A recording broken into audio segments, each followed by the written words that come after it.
నేను ఇవాళ physics teacher ఉన్నాను.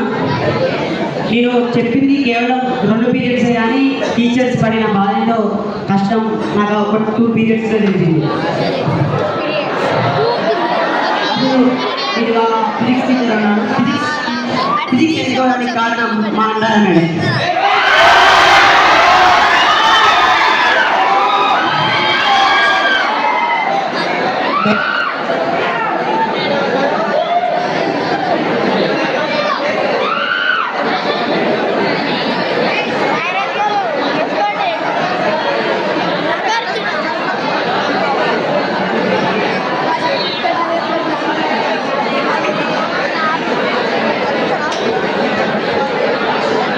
ఫిజిక్స్ ఎంచుకోవడానికి కారణం అండాల మేడం. మేడం మా తెలుగుకి వచ్చి ప్రతిరోజు ఏదో ఒక ఇన్స్పిరేషన్ స్టోరీ, మోటివేషన్ క్లాస్, ఏదో ఒక మంచి కథ చెప్తూ మమ్మల్ని ప్రతిరోజు స్ఫూర్తినిస్తూ ఉండేది. మా జీవితంపై మాకు ఒక అవగాహన వచ్చేటట్టు చేసింది.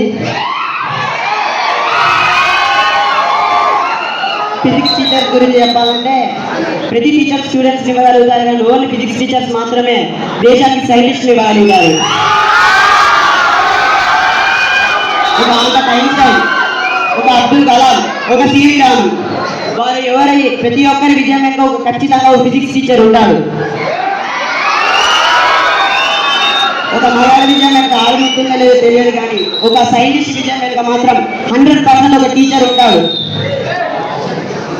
అసలు ఇంకో బాధమైన విషయం ఏంటంటే మా అందరికి 10th క్లాస్ వరకు స్కూల్ లైఫ్లో లాస్ట్ చిల్డ్రన్ డే, ఇంకా 4.5 months అయిపోతున్నాయి, మా స్కూల్ డేస్ అయిపోతాయి. కానీ ఒక్కటి చెప్పాలంటే మీ మాకు ఇటువంటి ఫ్రెండ్స్, ఇటువంటి నేను అన్ననే తీస్తున్నా. ఫోన్ ఎంత ఉంది మరి? ఎంత ఉందా? మా జీవితంలో మేము ఇటువంటి స్టూడెంట్స్, ఇటువంటి టీచర్స్ని కలవడం లేదుగా మాకు డీల్ చేసిన యాసిన్ మేడం కానీ, అమృత్ మేడం కానీ,